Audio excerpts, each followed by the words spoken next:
동백꽃 활짝. 아버지는 식자공이었다. 모든 것 다 말아먹고 주머니에 3,000원 넣고 동백을 화분에 담아 서울로 왔다. 우리도 아버지 따라 동백과 상관없이 서울로 왔다. 그때부터 아버지는 동백만 바라보셨고 엄마는 자주 눈을 흘겼다. 청춘의 습관대로 아버지는 꽃잎파리에 자기 내력을 식자하고 수액을 잉크 삼아 꾹꾹 찍어놓은 활자들이 조판을 짰다. 우리는 아버지 활자와 상관없이 키를 키워갔고 아버지가 돌아가셨다. 아버지와 상관없이 동백은 피고 동백꽃은 자기가 활자라고 우기고 있다.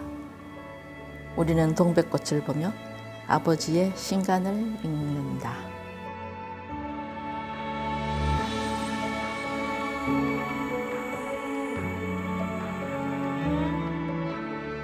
예, 저는 시를 쓰는 김은휴라고 합니다. 시를 쓸 때 제가 살아있다는 느낌을 받는 누가 뭐라고 그러든 저는 천상 시인입니다. 새알심, 동지 팥죽 새알심. 동지 팥죽 먹으면 한 살 더 먹고 6살 때 외운 식기입니다. 예. 아버지는 인쇄소에서 식자공이셨습니다. 아버지가 인쇄소로 출근을 하시면서 저한테 숙제를 해주고 가십니다. 그 성류꽃이라는 시집을 아버지가 인쇄를 하셨는데 거기에서 이 시 중에 하나를 한 편을 외워와라 그러는 거예요. 그럼 제가 그걸 하루 종일 놀다가 아버지 퇴근할 때쯤 되면 외우려고 그러는 게 안 외워지잖아요.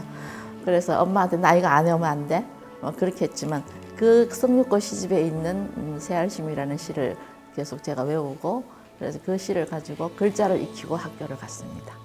어릴 때부터 시를 가지고 글자를 익혔기 때문에 저는 아버지한테서 받은 시의 DNA를 가지고 있다고 생각합니다. 학창시절 초등학교, 중학교 때 백일장 시대가 있었습니다, 저한테. 백일장에 가면 상을 받고 그래서 나는 정말 시를 쓸 거야. 그랬는데 고등학교를 이제 대초로 나가면서 가서 보니까 저보다 시를 잘 쓰는 사람이 너무 많은 거예요. 그래서 제가 잠시 접었죠. 그리고 이제 그 다음에는 이제 먹고 사는 시대여가지고 돈을 버느라고 시를 깜빡 잊어버리고 살다가 2002년에 회사를 그만두고 과연 뭐를 할 것인가 생각하다가 그때는 이제 등단 시대라고 할 수 있습니다. 그래서 한 10년을 제가 공부를 했습니다. 2011년에 시인동네라는 문예 잡지에다 신인상으로 등단을 했습니다. 그 다음부터는 제가 시대를 이렇게 얘기할 때는 동백꽃 활자 시대라고 그러거든요. 제가 백일장 시대, 먹고 사는 시대, 그다음 습작 시대, 그 다음부터는 이제 제가 활동하는 시대는 동백꽃 활자 시대라고 그렇게 제가 나누고 있습니다. 제 일생을.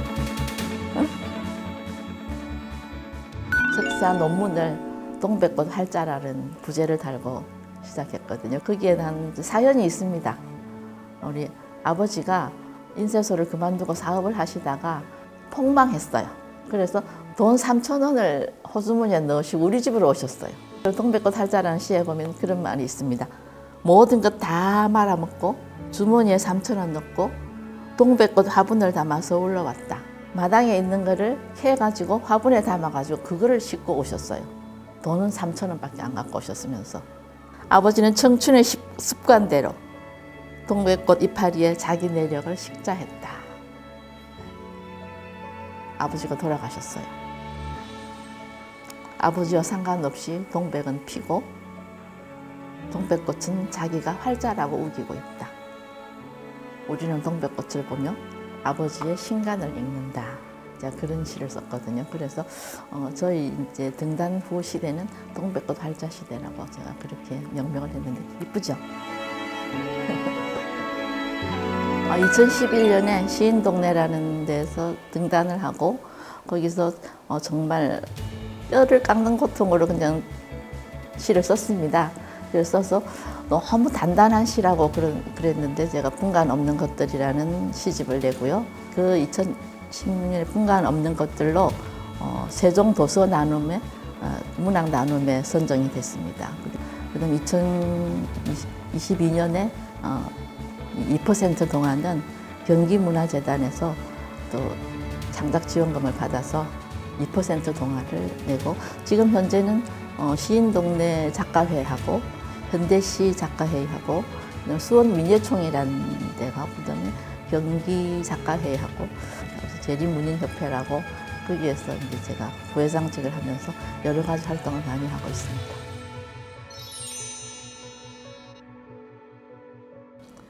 제가 다큐를 잘 보는데요. 어느 날 다큐를 보니까 위스키를 만드는 오크통에 아무리 밀봉을 해놔도 나중에 열어보면 2%가 날아가고 없대요. 그게 천사의 몫이라 그러더라고요, 그거를. 우리 작은아버지가 생각이 났어요. 술 그러면 우리 작은아버지시거든요. 6.25 참전을 하셨는데 인민군한테 잡혀가지고 포로로 갔어요. 그 트라우마로 인해서 이 생활 무능력자가 되셨어요. 그래서 그냥 날만 새면 술을 잡수시는 거예요. 근데 제가 그때 4살, 5살, 6살 이럴 때인데 술을 잡수고 어디서 이제 그냥 막 뻗어 계시면은 우리 숙모가 저를 부르는 거예요. 가서 작은아버지 좀 모시고 와라. 그럼 제가 가서 아버지! 그러면 아무 소리도 안 하고 따라오시는 거예요. 제가 장족하니까. 우리 작은아버지가 아무리 생활을 잘 하려고 해도 항상 2%의 그 취기에 취해 계시는 거예요. 그래서 그 천사의 몫을 작은아버지가 가지고 계시면서 생활을 한 것 같은데 작은아버지가 이연의 술버릇을 만나는 순간 불쾌한 흥이 되기도 하고 온갖 욕설이 되기도 하고 예. 근데 가끔 제정신이 들 때를 2%라고 하자 그랬습니다. 그리고 사연에는 이제 마지막까지 술이 가득 차 있던 작은아버지 몸에서 생전이 빠져나갔다. 돌아가신 거죠. 예. 누구도 그 발효 기간에 대해서 작은아버지가 겪었던 그 발효 기간과 그다음에 2%의 선량한 2%나 그다음에 그 취기에 있어서 독이나 그런 걸 아무도 얘기하지 않고 더구나 천사의 몫에 대해서는 아무도 얘기하지 않았다는 것을 작은아버지 회상하면서 썼습니다. 결국은 아버지가 그 취기가 없던 그 시기 2%를 천사의 몫이라고 작은아버지를 그렇게 미화를 시킨 거죠. 어떤 술주정뱅이도 2%의 천사의 몫은 갖고 있다는 거죠. 그 시기가 있다는 거죠. 근데 그 시기에 대해서 우리가 너무 이 얘기를 안 해주고 저 사람은 그냥 술주정뱅이야 이렇게만 했던 우리도 작은아버지를 그렇게 생각해 왔고 그래서 그게 너무 죄송해서 이 글을 쓰지 않았나 싶습니다.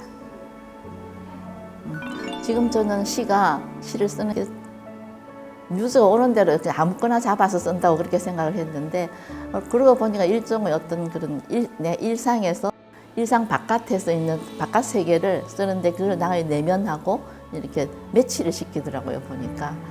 그래서 내 일상 바깥에 있는 것을 끌어와서 나의 내면을 독자들한테도 공감시켜주고 그래서 이제 내 안에 있는 어떤 악기가 있지 않겠습니까, 그렇죠? 그 악기를 그냥 연주만 하는 것이 아니고 이제는 변주의 시대로 들어가야 되겠다. 그래서 변주를 하고 싶습니다. 이제는 살아가는 이유이며 살고 있는 존재의 이유라고 할 수 있겠습니다.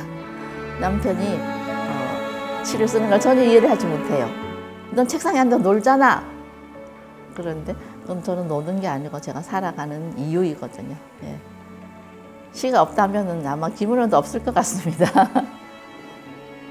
작곡하신 장영희 교수님이 문학은 어떤 것인가, 문학하는 사람은 어떤 사람인가 그 질문을 어떤 학생한테 했더니 그 학생이 문학을 하는 사람은 세상을 조금 더 아름답다고 믿는 사람이라고 그랬습니다.